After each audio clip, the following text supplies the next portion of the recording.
Hey guys, tonight we're going to slow things down and sit with the story that matters. Meet Evelyn Harris, a 52-year-old black woman who sweeps the floors of a glittering Atlanta skyscraper. Day after day, she faces sneers and slights, her quiet strength dismissed as weakness in a world that measures worth by titles. Her story is one of resilience, of carrying pain in silence until the moment truth demands to be heard. Before we begin, please like the video and subscribe, but only if stories like this truly move you. Comment your city and the time you are watching. Now close your eyes or don't, it's your choice. Either way, you're about to witness something real. The Atlanta sunrise spills gold across the glass facade of Pinnacle Logistics, a tower that pierces the sky with cold ambition. Inside the lobby gleams marble floors polished to a mirror's sheen, chandeliers casting prisms on cream-colored walls. Evelyn Harris moves through this opulence, her gray janitor's uniform faded at the cuffs, her sneakers whispering against the stone. At 52, her wiry frame carries the weight of years, her tightly coiled hair streaked with silver pulled into a neat bun. Her hands rough from bleach and time grip a mop handle guiding it in steady arcs. To the executive striding past, she's a fixture no more noticed than the potted ferns by the elevators. But Evelyn's eyes, deep and unyielding, miss nothing. It's 5:30 a.m., the hour when the city still sleeps and Pinnacle's pulse is just a hum of distant traffic. Evelyn's shift began 30 minutes ago, her routine as precise as a metronome. Empty trash bins, wipe glass doors, scrub the lobby until it shines. She's been here 12 years, a ghost in a machine that thrives on hierarchy. The company, a titan of Southern logistics, moves freight across continents, its wealth built on contracts and cunning.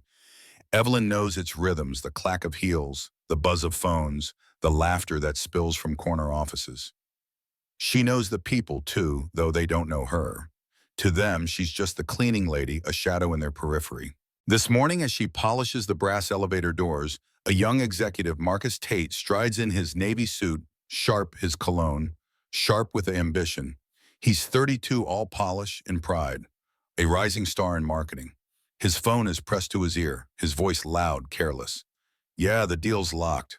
Tell them we're not budging on price." He drops a coffee cup on the floor, its lid popping off dark liquid pooling on the marble. Evelyn pauses, her mop stilled, waiting for him to notice. He doesn't.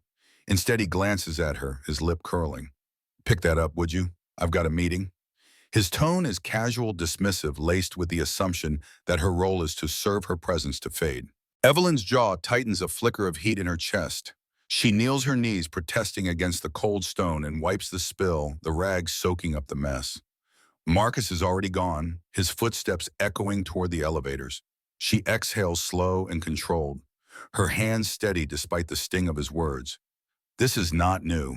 The slights come daily: coffee cups left on counters, trash tossed beside bins, curt orders barked without eye contact. They call her Miss Evelyn if they call her anything, her last name Harris, as forgotten as her story. To them, she's invisible, her blackness and her job a double veil that renders her less than human. She rises, her shadow stretching long across the polished floor, heavy with unspoken resolve. Evelyn has learned to carry pain like water in a cupped hand, carefully, quietly, never letting it spill. She moves to the glass doors, her reflection faint against the city's waking skyline. Outside, Atlanta stirs its highways, humming, its churches and barbershops still quiet. This city, with its history of struggle and triumph, feels both hers and not hers. She's lived here all her life, raised a daughter in a modest duplex, buried a husband in a plot by the river. But in Pinnacle's tower, she's an outsider, her worth measured by the shine of the floors. In the break room, a cramped space in the basement, Evelyn takes her first break at 7:00 a.m. The room smells of stale coffee and microwave dinners, its walls scuffed, its chairs wobbly. She sits alone, her thermos of tea, steaming her lunch, a simple sandwich wrapped in foil. Other janitors, mostly older women like her, drift in and out, their faces lined with fatigue. There's Clara, 60, who hums gospel tunes, and Rosa, 48, who speaks softly in Spanish. They nod to Evelyn, their smiles weary but warm. They too know the weight of being unseen, the way the upstairs world dismisses them. "Long night, Evie," Clara asks, her voice a low comfort. Evelyn nods, her lips curving slightly. "Long as always." The break room's bulletin board is pinned with memos, shift changes, overtime, mandates, reminders to keep personal items out of sight. Evelyn's eyes linger on a faded photo, Tucked in the corner, her and her husband James 20 years ago laughing in a park. James, a truck driver with a laugh like thunder, was her anchor until cancer took him a decade ago. She touches the photo, her fingers lingering on his smile. Some truths linger waiting to be unveiled. She thinks the thought a quiet ember in her mind. Upstairs, the day accelerates. Executives flood the lobby, their voices a chorus of deals and deadlines. Evelyn pushes her cart through the halls, its wheels creaking, her presence a silent rhythm beneath the chaos. She cleans the third-floor conference room, its long table strewn with papers and half-empty water bottles. As she gathers the mess, two managers, both white, both in their 40s, linger by the door, their conversation careless. "They're cutting overtime again," one says, adjusting his tie. "Good. Keeps the riffraff in check." The other laughs, a sharp sound that cuts through Evelyn's focus. She keeps her head down, her hands moving, but her ears catch every word. Riffraff. The word lands like a stone, heavy with disdain for people like her, like Clara, like Rosa. She finishes the room, her movements deliberate, her face a mask of calm. But inside her heart beats a steady drum of resolve. The manager's laughter fades as they leave, unaware of the woman they've dismissed. Evelyn's cart rattles as she moves to the next task, her mop a quiet companion. She thinks of her daughter Maya, now 28, a nurse in Charlotte. Maya's voice, bright and fierce, echoes in her memory. "Mama, you're stronger than they know." Evelyn's lips press together, a silent vow to prove it. By noon, the tower is alive with power plays. In the executive wing, glass-walled offices glow under fluorescent lights, their occupants sealed in a world of privilege. Evelyn cleans the hallway, her cart stocked with sprays and rags. She passes the office of Geraldine Holt, the 45-year-old CFO, whose sharp heels and sharper tongue are legendary. Geraldine's door is ajar, her voice spilling out. "We need to trim the fat," she says into her phone, her tone cold. "Start with the custodial staff. They're replaceable." Evelyn's hand pauses on her cart, her breath catching. Replaceable. The word is a blade slicing through years of loyalty. She doesn't react, doesn't let her face betray the anger coiling in her chest. Instead, she sprays cleaner on a glass panel, wiping it in slow, deliberate circles. Her reflection stares back, her eyes dark with memory. Evelyn knows this building better than anyone, its secrets, its lies, the greed that festers behind closed doors. She's seen late-night meetings, overheard whispered deals, noticed the bonuses that never reach the workers. Her silence is not surrender, it's strategy, a gathering of strength for a day she feels approaching. As the afternoon wanes, Evelyn's shift nears its end. She empties a final trash bin in the lobby, the city's skyline now a blaze of orange beyond the glass. A young intern, barely 22, rushes past, dropping a crumpled napkin. He pauses, glancing at Evelyn with a flicker of guilt. "Sorry, ma'am," he mumbles, then hurries away. It's the only apology she's heard all day, a small crack in the tower's cold facade. Evelyn picks up the napkin, her fingers steady, her heart heavy but unbroken. She straightens her shadow, falling across the marble, a silent promise that her time is coming. Evelyn Harris glides through Pinnacle Logistics' third-floor hallway, her mop tracing silent arcs on the polished tile. It's 600 a.m. a week after another long shift, and the Atlanta Tower hums with the faint buzz of early arrivals.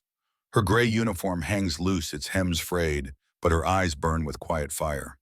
The city outside is a watercolor of dawn, its skyline sharp against a pink sky. Evelyn's hands, calloused from years of bleach, move with precision, but her mind is elsewhere, piecing together fragments of the tower's secrets. She's no longer just cleaning. She's collecting, her heart heavy with the weight of what she's seen. The hallway is lined with glass-walled offices, their blinds half open, revealing glimpses of power. Evelyn pushes her cart past the finance department, where papers spill across desks unattended in the early hour. She pauses, her gaze catching on a payroll sheet left carelessly by a printer. Names, hours, deductions, numbers that tell stories of workers cheated out of overtime bonuses siphoned to executives. Her fingers itch to take it, but she doesn't. Not yet. Instead, she tucks a small notepad from her pocket, jotting the date and details in tight, careful script. Some truths linger, waiting to be unveiled. She thinks the ember of resolve glowing brighter. Yesterday's slight still stings. In the executive lounge, Marcus Tate, the brash marketing star, had tossed a soda can into a bin she'd just emptied. Smirking, "Miss Evelyn, you missed a spot," he'd said, his voice dripping with condescension. The words, laced with racial and class disdain, landed like a slap. Evelyn had knotted her face a mask, but her hands clenched the mop handle until her knuckles ached. She'd cleaned the spill, her silence a shield, but inside a storm brewed. Marcus, with his tailored suits and easy arrogance, embodies the tower's cruelty, a place where her blackness, her age, her role render her invisible. She moves to the break room, the basement's dim light casting shadows on scuffed walls. Clara and Rosa are there sipping coffee, their faces etched with the same fatigue Evelyn carries. They cut our hours again, Rosa mutters, her voice low. Said it's budget issues, but I saw Geraldine's new car in the lot. Clara shakes her head, humming a gospel tune, her eyes distant. Evelyn listens, her tea cooling untouched. She knows Geraldine Holt, the CFO, whose cold efficiency masks greed.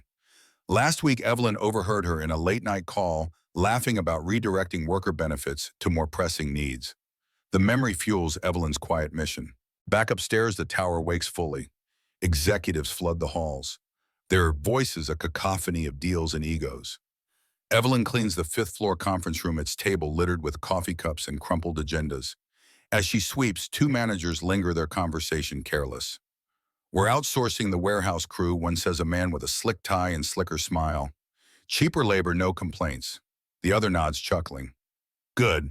Those drivers think they're entitled. Evelyn's mop slows her breath, catching. Drivers like her late husband, James, who worked until his body broke. She keeps her head down, but her notepad grows heavier in her pocket. Another entry added. The day stretches, each slight a brick in the wall of Evelyn's resolve. In the lobby, a receptionist, young and flustered, snaps Miss Evelyn. The trash is overflowing again. Can't you keep up? Evelyn nods, emptying the bin, her lips pressed tight. The receptionist's tone, sharp with assumed superiority, echoes the tower's hierarchy. Evelyn's daughter, Maya, would call it microaggressions, a term Evelyn learned from late-night talks. But to her, it's just the daily grind of being unseen, her worth reduced to her uniform. She thinks of Maya's voice, Mama, you're a warrior.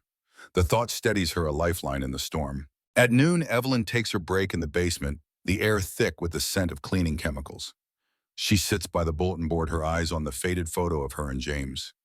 His laugh, warm and deep, still echoes in her dreams. They'd built something once, a small trucking business, the seat of pinnacle before betrayal and loss buried it. Evelyn touches the photo, her fingers trembling.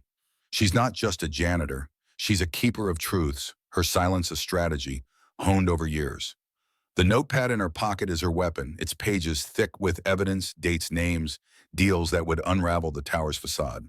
In the executive wing, Evelyn cleans a glass door, her reflection faint against the city's noonday glare. Geraldine Holt strides past her heels, clicking, her phone pressed to her ear. We'll cover the shortfall with a bonus cut, she says, her voice sharp. The staff won't notice. Evelyn's hand pauses, her rags stilled. She adds the words to her notepad, her script small but deliberate. Geraldine's eyes flick to her, a fleeting glance of dismissal. Make sure this glass is spotless, she orders, not breaking stride. Evelyn nods, her face calm, but her heart races. She's seen the ledgers, the hidden accounts, the greed that thrives in the tower's shadows. The afternoon brings a new wound. In the seventh-floor hallway, Marcus Tate and a colleague, a woman in her 30s with a predatory smile, stand by a water cooler, their laughter sharp. Miss Evelyn's been here forever, the woman says, her voice mocking. Bet she's got no life outside this place. Marcus grins, tossing a crumpled wrapper toward a bin and missing. Yeah, just a mop and a sad story, he says, loud enough for Evelyn to hear. She bends to pick up the wrapper, her knees creaking, her face a mask of composure. Their laughter follows her down the hall, a blade in her chest. She pushes her cart to the stairwell, the quiet space of brief refuge. Alone, she leans against the wall, her breath uneven. The notepad burns in her up on its weight, a reminder of her purpose. She's not just enduring, she's building, gathering the pieces of a reckoning. The tower's corruption, rigged bonuses, silenced workers, stolen wages, lives in her notes, a map of greed she's drawn in secret. She thinks of James, of their dreams, of the betrayal that stripped her of her place. Her silence is not weakness. It's a promise, a vow to reclaim what was stolen. As her shift ends, Evelyn stands in the lobby, the city's skyline now a deep blue beyond the glass. A security guard, an older man named Leon, nods to her, his smile kind. Rough day, Evie, he asks. She nods, her voice soft. They all are, Leon. But I'm still here. He chuckles, unaware of the fire in her words. Evelyn steps outside, the Atlanta air warm against her skin. The tower looms behind her, its lights cold and unyielding. She clutches her notepad, her shadow stretching long across the pavement, a silent testament to her growing strength. Evelyn Harris moves through Pinnacle Logistics' 8th floor hallway, the late morning light casting stark shadows across the glass walls. It's been a month since her last break room talk with Clara and Rosa, and the Atlanta tower's pulse is relentless, phones ringing, voices sharp with ambition. Her janitor's uniform faded and loose clings to her frame, but her eyes, dark and unyielding, carry a gathering storm. At 52, Evelyn's hands are steady, her mop a quiet companion, but her heart beats with the weight of truths she's collected. The city outside hums its skyline, a jagged line against a gray sky, but inside the air is thick with unspoken prejudice. She's cleaning the executive boardroom, its long walnut table littered with coffee cups and crumpled notepads from a morning meeting. The room smells of cologne and power, its glass walls framing Atlanta's sprawl. Evelyn sweeps the floor, her movements deliberate when Geraldine Holt, the CFO, strides in her heels, clicking like gunfire. At 45, Geraldine's auburn hair is swept into a tight chignon, her face a mask of cold efficiency. She's on her phone, her voice sharp. Cut the warehouse budget by 10%. They'll manage. She glances at Evelyn, her lip curling. Miss Evelyn, this room's a mess. Fix it before the next session. Her tone laced with racial and class disdain and assumes Evelyn's role is to obey, her presence to fade. Evelyn's fingers tighten on the mop, a tremor of anger in her chest. She nods, her face calm, but her eyes flicker with defiance. Yes, ma'am, she says softly, her voice steady despite the sting. Geraldine doesn't notice already, turning away, her phone pressed to her ear. Evelyn kneels to gather the cups, her knees aching against the tile. The slight is familiar, a daily ritual in Pinnacle's icy hierarchy. She's mocked, dismissed her blackness, and her job a double veil that renders her invisible. But each insult fuels her resolve, her notepad in her pocket, heavy with evidence. Stolen wages, rigged bonuses, workers silenced. She moves to the hallway, her cart creaking, when Marcus Tate, the marketing executive, appears. His navy suit crisp, his smile predatory. He's 32, all charm and cruelty, a star who thrives on power. He's carrying a coffee, its lid loose, and as he passes, he accidentally tilts it, the dark liquid splashing across the floor. Evelyn just clean. Oops, he says, his voice mocking. Miss Evelyn, you're slacking. Clean that up, would you? His colleague, a woman in her 30s, laughs, her eyes glinting with amusement. Evelyn's jaw clenches, her heart pounding, but she kneels, her rags soaking up the mess. Careless, aren't you? Marcus adds loud enough for passersby to hear. No wonder you're still here. The words cut deep, a blade of racial and socioeconomic scorn. Evelyn's hands tremble, but she holds her silence, her face a mask of composure. She wipes the floor, the rag warm in her grip, as Marcus and his colleague walk away, their laughter echoing. Some truths linger, waiting to be unveiled. She thinks the ember of her purpose flaring. She rises, her shadow long against the glass, a silent vow to turn their cruelty into her strength. The notepad in her pocket burns, its pages thick with entries, dates, names, overheard deals that map the tower's greed. In the basement break room, Evelyn takes her midday break, the air heavy with the scent of stale coffee. Claire sits across from her, her gospel hum, a low comfort, while Rosa flips through a worn magazine. They're firing folks again, Clara says, her voice tired.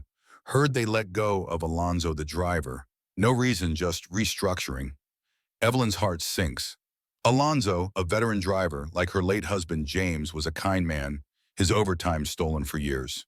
She thinks of James, his laugh, their dreams of building Pinnacle's foundation. The photo on the bulletin board, her and James in a park 20 years ago, stares back, a reminder of what was taken. She sips her tea, her fingers tracing the thermos edge.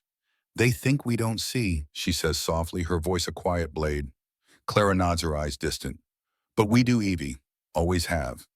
Evelyn's notepad hidden in her pocket is her rebellion, a record of every injustice, every late-night deal she's overheard while cleaning. Last week, she caught Geraldine's assistant leaving a ledger on a desk, its numbers revealing bonuses funneled to executives, while workers' health plans were cut. She photographed it, her hands steady, her heart racing. Each piece builds her case, a reckoning she feels approaching. Back upstairs, the tower's rhythm accelerates. Evelyn cleans the seventh floor lounge, its plush sofas and espresso machine, a stark contrast to the basement's decay. Two managers, both white, both in their 40s, linger by the window, their voices low. We're outsourcing the cleaning crew. Next one says, adjusting his cufflinks. Cheaper, no benefits. The other chuckles. Good. They're just bodies, not brains. Evelyn's mop slows her breath, catching. Bodies. The word lands like a stone, heavy with contempt for her, for Clara. For Rosa, she adds it to her notepad, her script tight, her resolve hardening. The afternoon brings a new wound. In the lobby, Evelyn empties a trash bin when a young intern, flustered and impatient, snaps Miss Evelyn, "You're in the way. Can't you move faster?"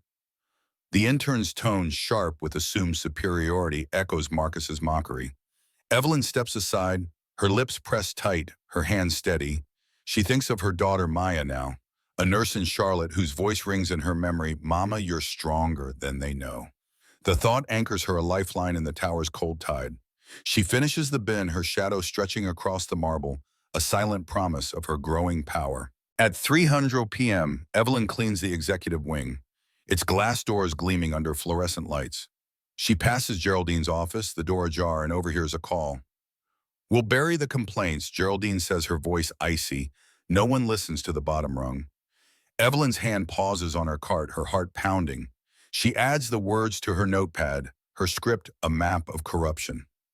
Geraldine's eyes meet hers through the glass, a fleeting glance of dismissal. "Don't leave streaks," she orders, not breaking stride. Evelyn nods, her face calm, but her mind races.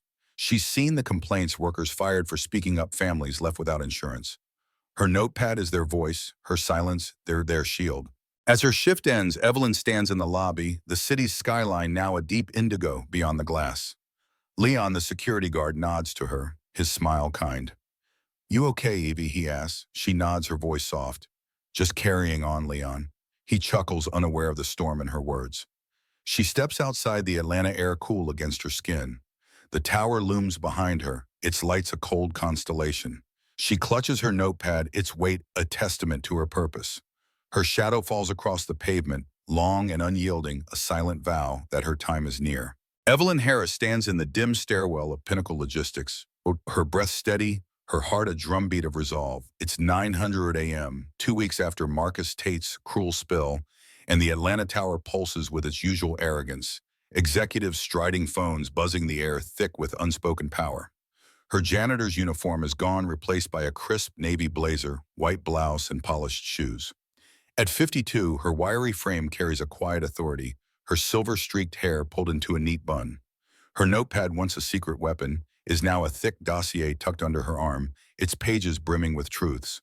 The city outside gleams, its skyline sharp against a clear sky, but inside a storm is breaking. She steps into the elevator, her reflection faint in the polished steel.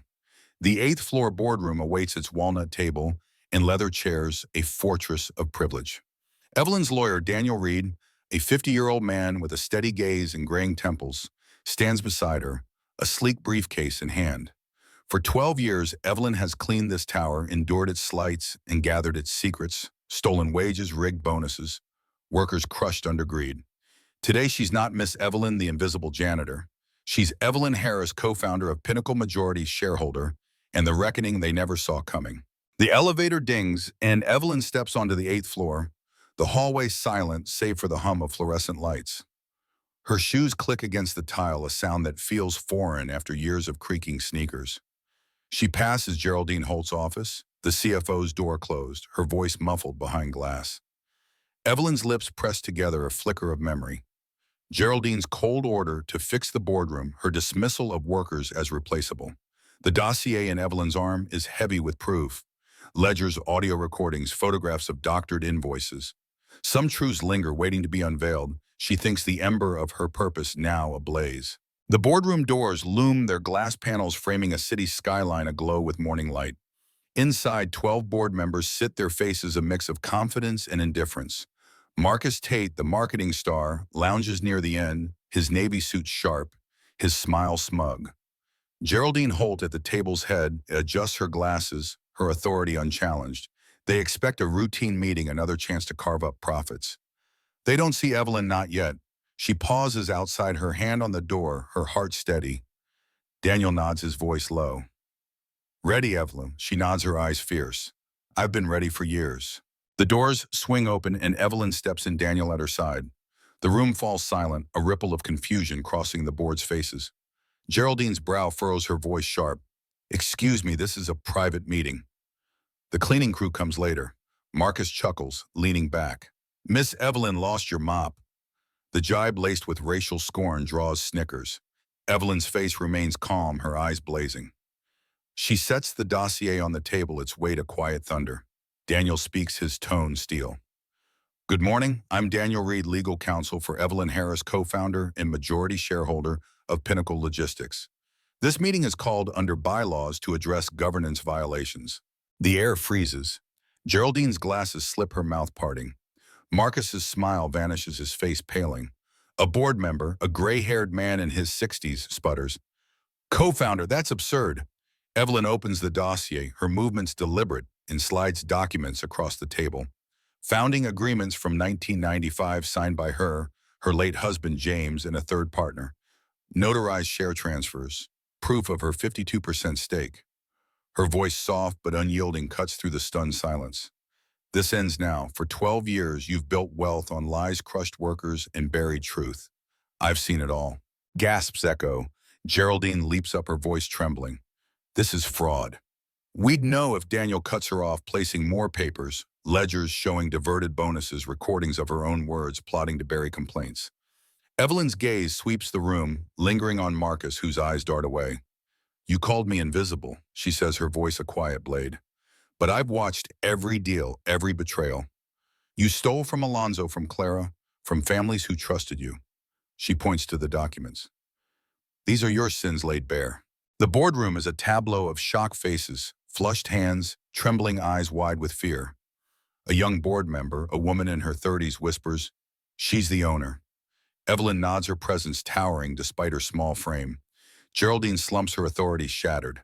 Marcus grips the table, his knuckles white. Daniel places dismissal notices before each implicated member. Effective immediately, Geraldine Holt is suspended as CFO.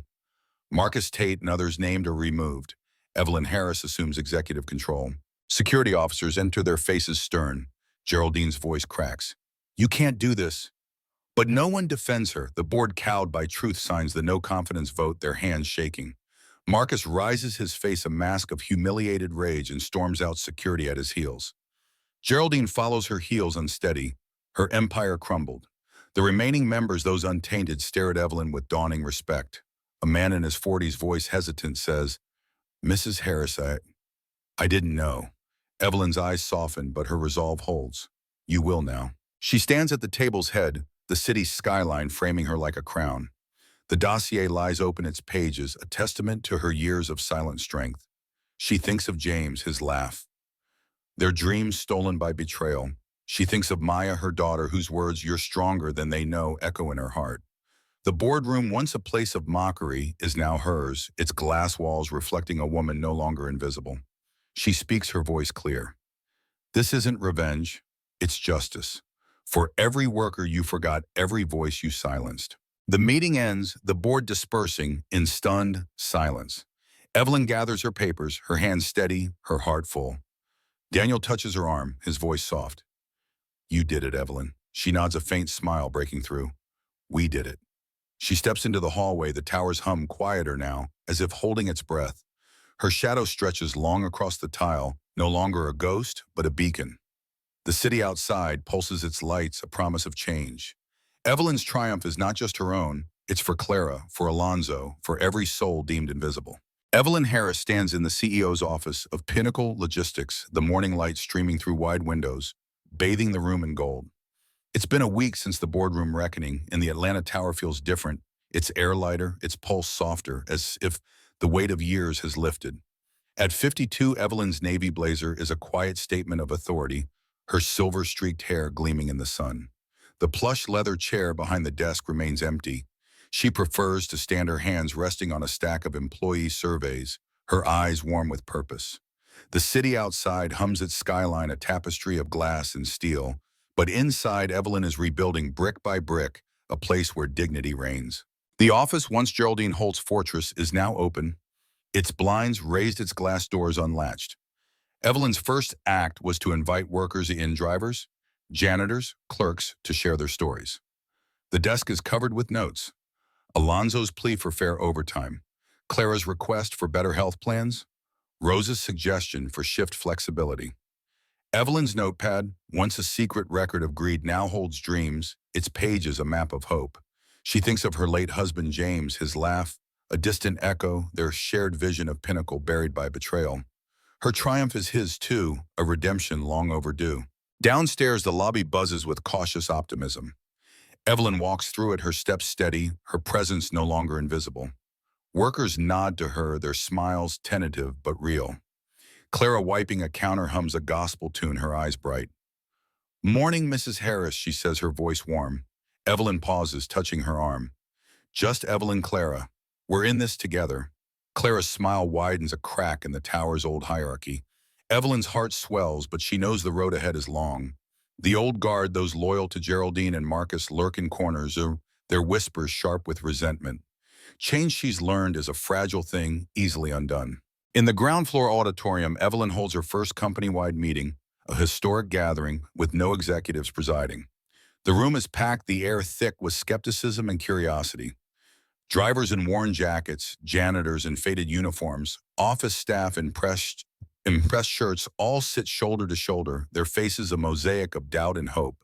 Evelyn steps onto the stage, no microphone, her voice clear and steady. "Thank you," she begins, her words soft but resonant.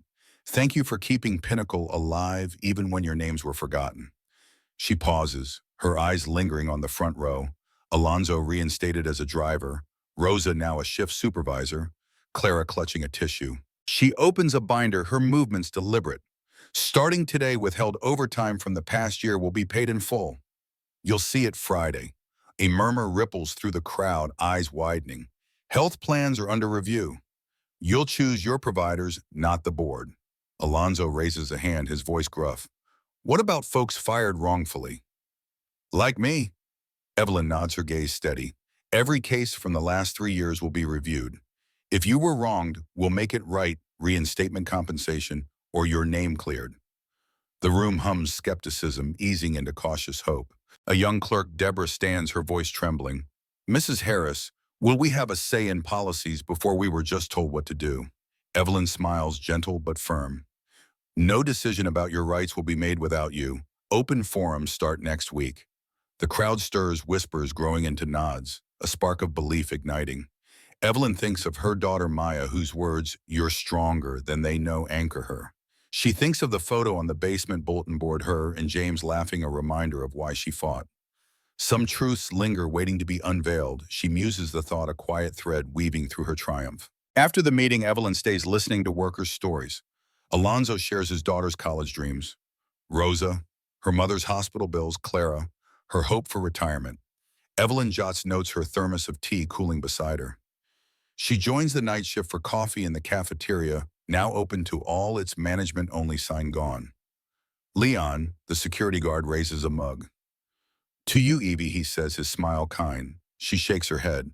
"To us, Leon." The small acts, listening, sharing, staying, build trust, a foundation stronger than the tower's marble. But resistance simmers. In the finance department, a manager loyal to Geraldine spreads rumors questioning Evelyn's inexperience. Anonymous emails to partners hint at instability. Evelyn meets the challenge head-on, ordering an audit of past budgets. The numbers, stark and damning, expose Geraldine's schemes, silencing doubters. She promotes Deborah to HR lead, Alonzo to transportation manager, their voices now shaping policy. The old guard falters, some resigning, their power eroded by truth. Evelyn's notepad, pinned with a note from Rosa, "You gave us hope," is her talisman, a reminder that real power lies in lifting others. On a quiet Saturday, Pinnacle's courtyard hosts a gathering. No banners, just folding tables, soda cans clinking, laughter rising. Workers mingle, their faces soft with relief. Alonzo, now a manager, raises a glass. "To the unseen who built this place," he says, his eyes on Evelyn. The crowd toasts, applause echoing under a sunset sky. Evelyn, in a simple sweater, raises her glass, her smile gentle. "Never judge by a uniform," she says, her voice warm.